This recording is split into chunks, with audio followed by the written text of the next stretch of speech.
तो किसी भी व्यक्ति की कुंडली में सबसे लाभकारी ग्रह जो है वो है शुक्र। तो आपके जन्म के बाद जो कि आपका शरीर का पहला घर है, तब आपको जीवित रहने के लिए भोजन की आवश्यकता होती है और भोजन प्राप्त करने के लिए आपको धन की आवश्यकता होती है। स्टार्टिंग में धन प्राप्त करने के लिए आपको अपने परिवार की आवश्यकता होती है ना?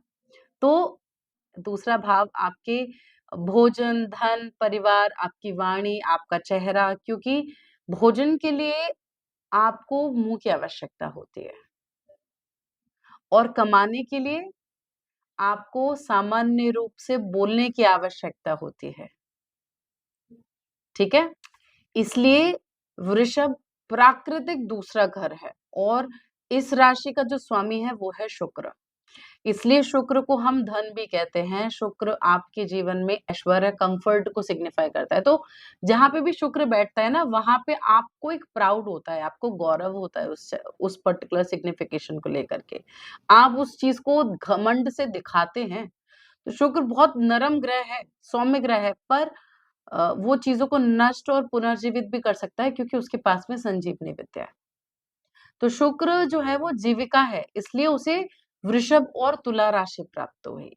ये 2 संकेत हैं जहाँ आपको जीवन भर कायम रहना पड़ता है। दूसरा भाव आपकी कमाई की क्षमता है, आपकी कैपेबिलिटीज़ है, फिर उसका भोजन जो आपके शरीर को बनाए रखता है और फिर परिवार जिसका आपका नाम होता है। फिर दूसरी राशि जो होती है वो तुला है, जो कि विवाह और साझेदारी का घर है। उसमें भी आपको डिवोटेड रहना पड़ेगा।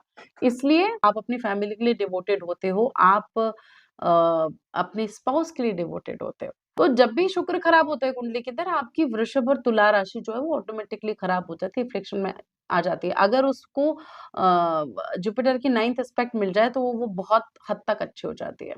तो जो दूसरा घर है ना, वो आपके चेहरे को भी सिग्निफाई करता है और आपकी ज़ुबान को, आपकी बोली को। तो दूसरा घर आपकी आँखों को भी बताता है।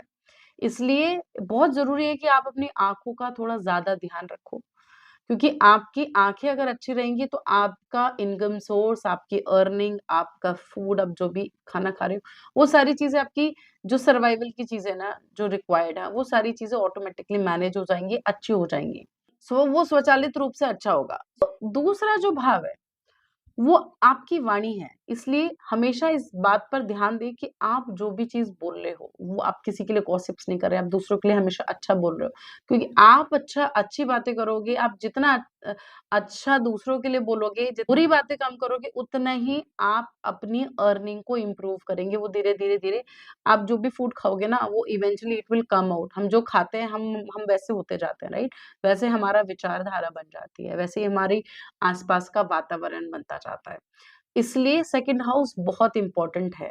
अर्निंग का हाउस इसीलिए दिया गया है। तो दूसरा घर ना आपके छोटे भाई का लॉस कराता है, आपके कौशल का नुकसान कराता है। आप जो भी आप ट्रैवल कर रहे हो, ट्रैवल के दौरान आपको जो लॉस हो रहा है, वो लॉस आपका सेकंड हाउस बताएगा। ठीक है? आपके आध्यात्मिक जो स्पिरिचुअलिटी है, वो जागृत करने का है सेकंड हाउस।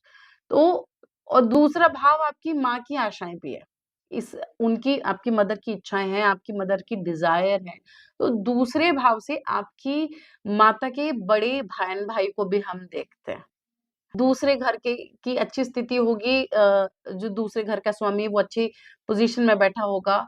11th हाउस का लॉर्ड अगर अच्छी पोज़ीशन पे होगा तो ये ओवरऑल आपकी वेल-बीइंग और आपकी प्रॉस्पेरिटी, आपको फाइनेंशियली स्टेबल, आपकी आपकी कुंडली के अंदर आपको एक फाइनेंशियल स्टेबिलिटी प्रोवाइड करता है, ठीक है? दूसरा भाव आपके मामा और मामी का फॉर्च्यून भी है वहाँ, और वो धर्म के माध्यम से विश्वास प्रणाली, फिर आपके अपने भाग्य के माध्यम से अपने ही शत्रुओं को परास्त करना भी दूसरे भाव से ही देखा जाता है।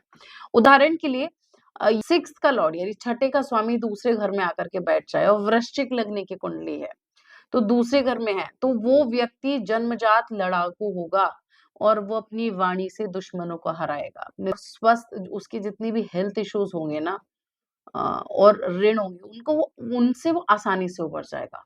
अपनी ज़िम्मेदारियों को, अपनी रिस्पॉन्सिबिलिटी को वो कंप्लीटली फुलफिल करेगा और धन कमाने के बहुत सारे रास्ते खोजेगा। तो दूसरा भाव आपके जीवन साथी की मृत्यु और पुनर्जन्म का भी है।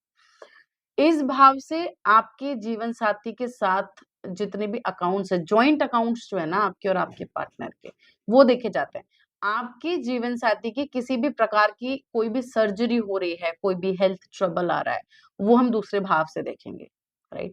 आपके जो व्यवसाय है, उसमें आपके पार्टनरशिप के अंदर, आपके बिज़नेस के अंदर कोई भी ट्रांसफॉर्मेशन आ रहा है, वो हम सेकंड हाउस से देखेंगे। इसलिए हमेशा अपनी जन्म कुंडली के अंदर सप्तमेश यानी 7th और द्वितीयेश की जो स्थिति है उस पर पूरा ध्यान देना चाहिए, क्योंकि बिजनेस के पॉइंट ऑफ व्यू से, व्यवसाय के दृष्टिकोण से बहुत सी बातें दर्शाती हैं। इसलिए शुक्र जो है वो व्यवसाय, 7वां घर का कारक है, क्योंकि वो साझेदारी यानी कि आपकी पार्टनरशिप के अंदर चेंजेस, आप किस तरीके से अर्न करोगे, राइट? दूसरे घर से आप देख पाते हो। तो ये है, देखने की बात ये है कि कितनी खूबसूरती से काम करता है शुक्र, है ना?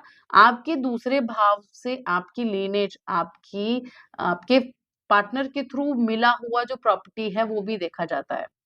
आपके पार्टनर का जो एंसेस्ट्रल प्रॉपर्टी है वो भी हम सेकंड हाउस से देखेंगे। दूसरा भाव आपके पिता का शिक्षकों के स्वास्थ्य संबंधी समस्याएं भी है।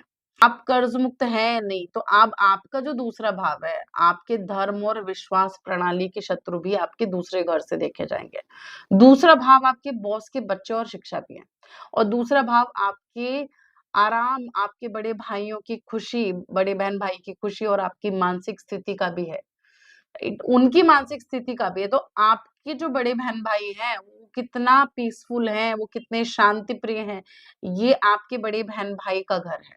जो नेटवर्क, आपका जो फ्रेंड सर्कल है, उससे आप इमोशनली किस तरीके से कनेक्टेड हो, आपका उनसे कितना पीसफुल, आपको कितना बेनिफिट मिल रहा है, वो सारी चीज़ें भी हम सेकंड हाउस से देखते हैं।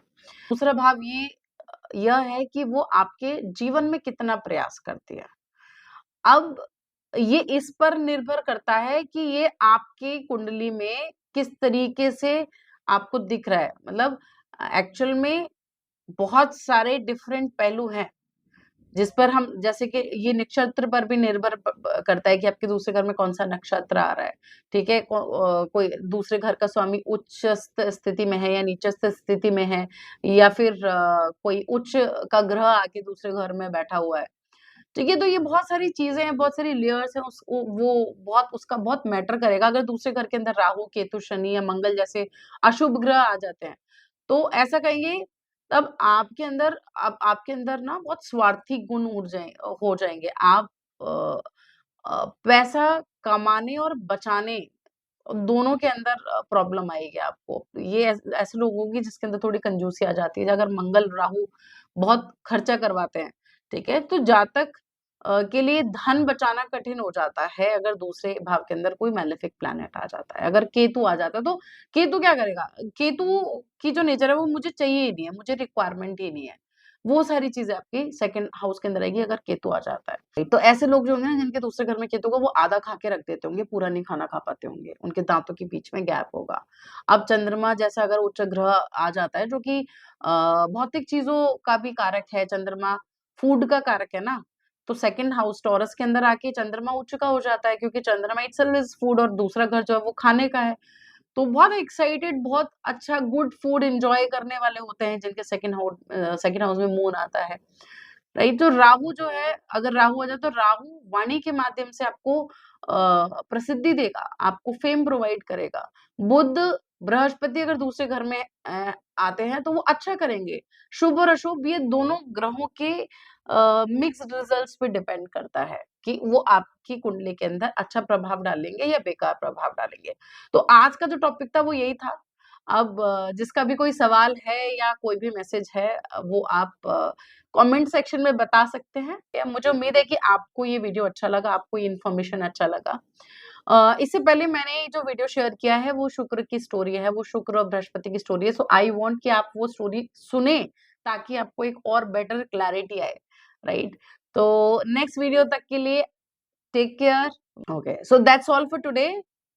Thank you. राधे राधे। अगले वीडियो में फिर से मुलाकात करते हैं नई टॉपिक के साथ में।